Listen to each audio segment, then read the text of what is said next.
All right. So we're taking it a little more advanced. Oh, is it going to let me? Okay, this one's working. Okay. So let's save our whatever this returns gets saved into here. Whatever this returns gets saved into here, right? So let's start with this one. Who is next? Who just went last? You? Okay. What happens first? This is a brand new thing. Oh, continue from where you highlighted. So we're calling this function. That's where I'd like to start. So then you're saying that you're assigning the value of my alert to func alert. But we have to, since we're calling the function, we need to go into the body of the function, right? So we go into the body of the function. What's the first thing that happens? Define a variable x with a string help. I think I found a clue. Yep. And Josh, what happens next? We're setting a counter. Yeah, initializing a counter at 0. Awesome. Ginny? Setting the function to alerter. And then Cameron, what happens next? An alert with the string and whatever count we're on. In this case, 0. So you say that it's going to call the function? Where is it being invoked? Oh, right. It returns alerter next. Yeah, so it returns whatever value is held, right? And the value that it's held is the body of a function. So the body of the function is now func alert. Thumbs? Are we good? Make sense? Okay. Now, what happens next? Chris? So then, would it go to the constant func alert 2 equals my alert to call the function again? Yep, it will call the function a whole nother time, and just like we mentioned before, we would create a new execution context. All of these things get reinitialized. So we have a new instance of the string in memory, we have a new counter, we create a new function, and then we return that function, and we have it now in this func alert 2. Okay? Then what happens?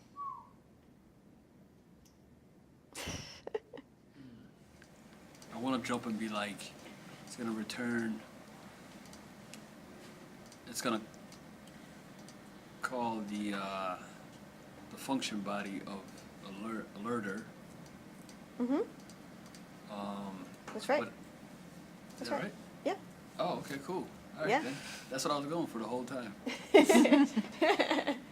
Yeah, no, your intuition is on the mark. So because my alert returns this function body, we can reference it, right? We talked about this in the scope exercise too. And so what is this going to be, Jamie? Is it gonna alert help? I think I found a clue. And then 1. Yep. Yep, exactly. So now, what happens if we do this? Okay, so it's going to go back to the body alerter. This is a trick question. Hang on. So this, No, it's not going to do anything. There's no this function. is going to call, this is going to invoke, or try to invoke, whatever this returns. What does this return? Oh, an alert string, like an alert. But it doesn't return anything. It just alerts. Yeah, It's- it doesn't return it. Yeah, it just returns undefined. So, trick question. That won't work. Cool? Okay. So it's like a one and done. Well, not exactly. Because we could just run this line again. Now what's going to happen? Aisha? It adds another, it iterates. Or no, it starts over again. Well, these are the important questions. Does it start again or does it keep adding?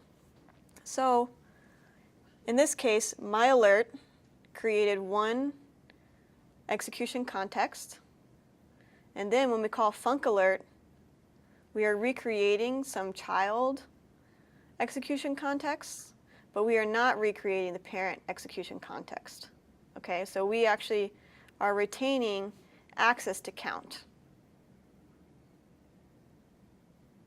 Just like before when we were doing that, you remember? So every time we call this, it's going to increment this. So the next time it'll be 2, and then 3, etc. That make sense? Can I get thumbs on that? We're good? If you have a side thumb or a down thumb, feel free to ask a question, because it's going to get a little weirder in a second. Okay, so it just iterates count in the parent scope. It increments It it increments it. That's Yeah. it. Okay, cool. in its parent scope that's created by this Yeah, call. the first one.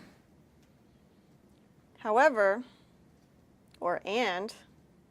we created another execution context for my alert a second time. Yeah, but that's still 0. Yes, and so it's still going to be 0 because they're separate. Yeah? Okay. You guys are the smartest group that I've had so far. You really are getting it, I think. Or you're lying to me. I don't know. They're lying the right answers. Yeah. I'm just lying. It just happened to be Just the tell right you my answer. possibilities of what I think it is, and then you tell me. Really good at guessing first, right? Yeah. It's a good skill to have. Okay. So let's just check this out. Okay. So then we have our func alert. Okay, it's kind of small, but it says, help, I think I found a clue 1. Great. And then we can do it again, and then this says 2. You guys probably can't even see that, super small. And then 3. Great. So func alert 2 is going to start at 1 and 2. So they're separate. So it's like retaining a memory of its parent scope, but it's different than this other function's parent scope. And that's a really important concept to remember because it's kind of the core of how everything sort of fits together in JavaScript. So you have like 2 different states right now. Mm-hmm. Yeah.